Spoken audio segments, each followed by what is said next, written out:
You said sorry today. I would bet on it. Maybe it slipped out before you even finished the sentence. Sorry, can I? And half the time you catch yourself mid-word and think, wait, why am I apologizing for that? But you say it anyway, because not saying it feels worse somehow, like leaving a door swinging open that you were supposed to close. Here's what I want you to sit with for a second. You are not apologizing because you did something wrong. You're apologizing because somewhere, very early, long before you had any say in it, you learned that your presence required a disclaimer, that taking up space needed to be softened, that having needs, opinions, feelings, the full unedited version of you was something other people needed to be warned about first. And so sorry became the way of shrinking just enough to feel safe.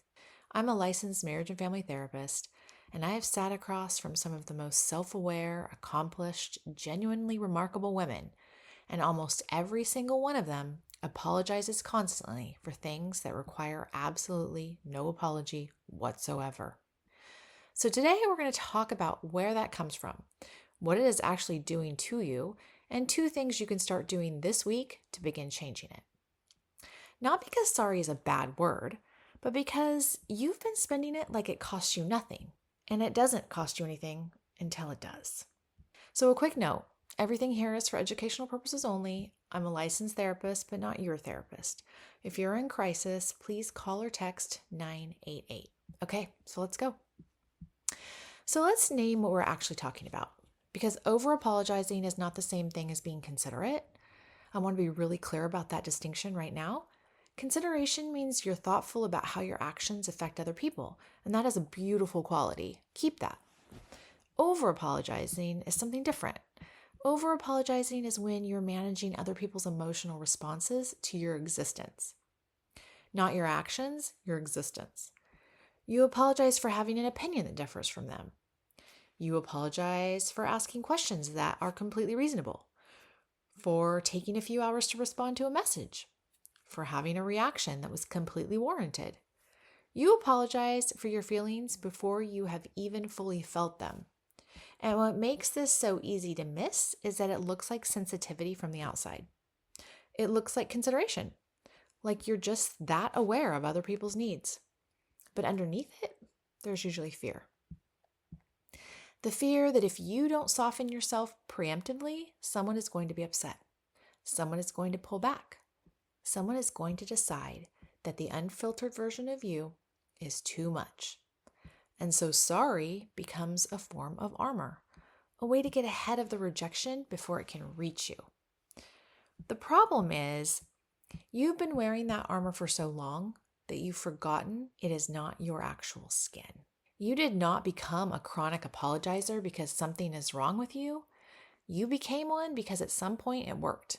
It kept the peace. It kept you safe. It kept you loved. The problem is you are still using a strategy that is no longer serving you.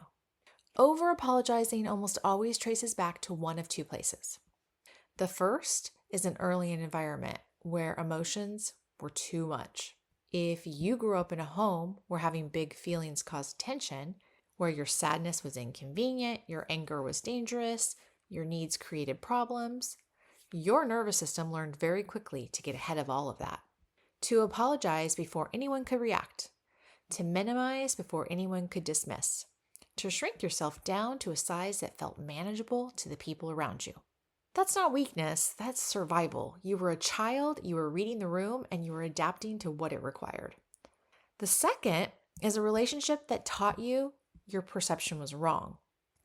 If you have ever been with someone or close to someone who regularly questioned your reality, who told you that you were overreacting, being dramatic, reading too much into things, you begin to lose trust in your own experience.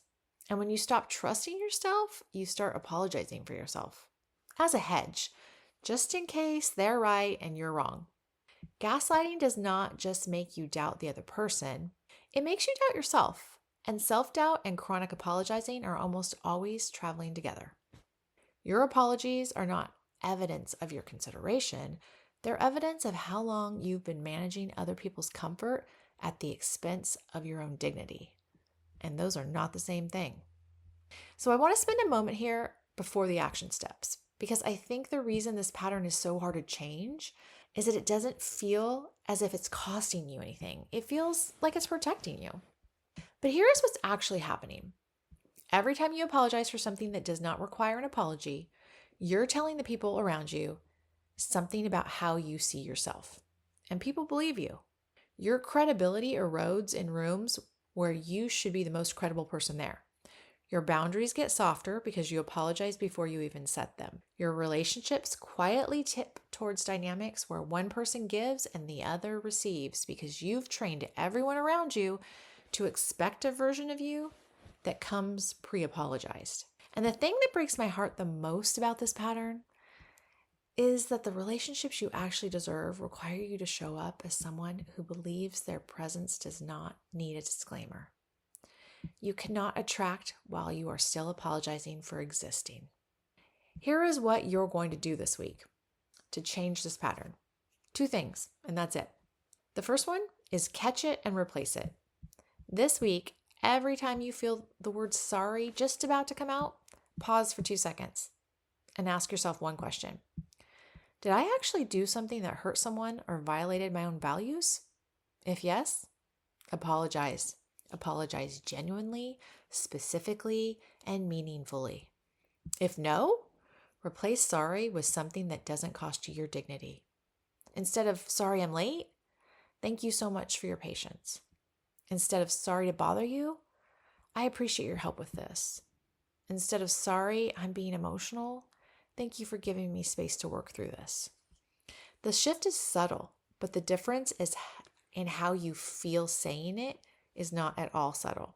Sorry positions you as someone who did something wrong. Thank you positions you as someone with self-respect who recognizes the people around her. Try it this week, just for this week, and see if it doesn't help you carry yourself into a room with more confidence.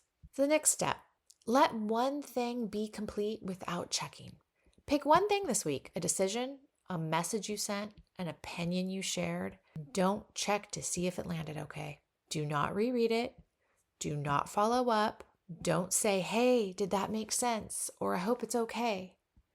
Do not look for signs that anyone else approved. Just let it be complete.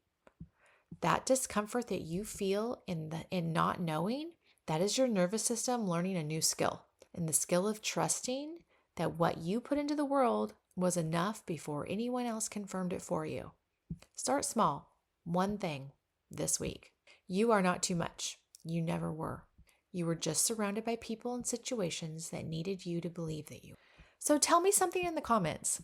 What is the most recent thing you apologized for that you had absolutely no business apologizing for? You don't have to explain it. One sentence is enough. Just naming it, because naming the pattern out loud is actually the first version of step 1. So if this gave you something today, subscribe.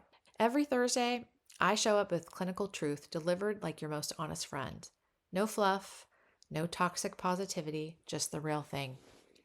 And if you want to go deeper into understanding the patterns underneath your relationships, my Trauma Bond Recovery Workbook is linked in the description. Clinical tools built for women who are done shrinking. You were never the problem. See you Thursday.